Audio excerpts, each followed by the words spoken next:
Buradan hər birinizin salamlayıram. Bugünkü gündə bu gözəl vətənimi gəlib ziyarət eləməkdə, gəzməkdə şəhidlərimizin hesabına gəlmişik.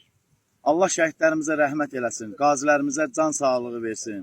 Allah prezidentimizi qorusun, ordumuzu qorusun, xalqımıza, millətimizə bir də yaman gün göstərməsin. Bu vətənə xahiş eləyirəm. Xalqımdan, millətimdən ayaq basanda hər zaman şəhidlərimizin, qazilərimizin haqqın heç vaxt unutmayaq. Bugünkü gündə mən bu, düzdür, səsim olmasa da ürəyimdən gəlir ki, mən ən azından bir zümzümə eləyim. Yəni, hər halda hansısa bir nöqsana yol verərəmsə, səsimdə bir qüsur yaranarsa, yəni söz intonasiyam nəsə problem olsa, üzrlü hesab edin hər biriniz. Uca dağlar, qarlı dağlar başına, uca dağlar, qarlı dağlar başına, bir yar sevdim 14-15 yaşına. Aman balam ey, güzel yanım ey, gel yanım.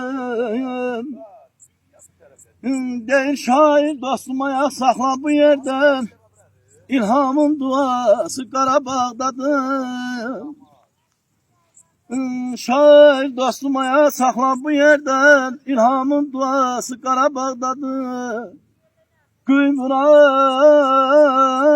hay salan sonalı göller, Vatsınlar yuvası Qarabağdadır. Abalım, abalım, ay.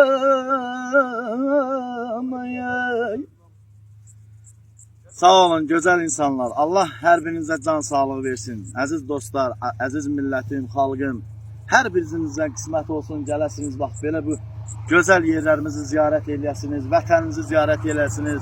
Vətən arzusunda olanlar, vətən arzusunda olub buranı görməyib, həsrətindən dünyasını dəyişən yaşlı nəsil nümayəndələrimiz olub, cavan insanlarımız olub, dünyasını dəyişib, hamısına da rəhmət eləsin. Allah bütün dünyasını dəyişən insanlarımıza rəhmət eləsin.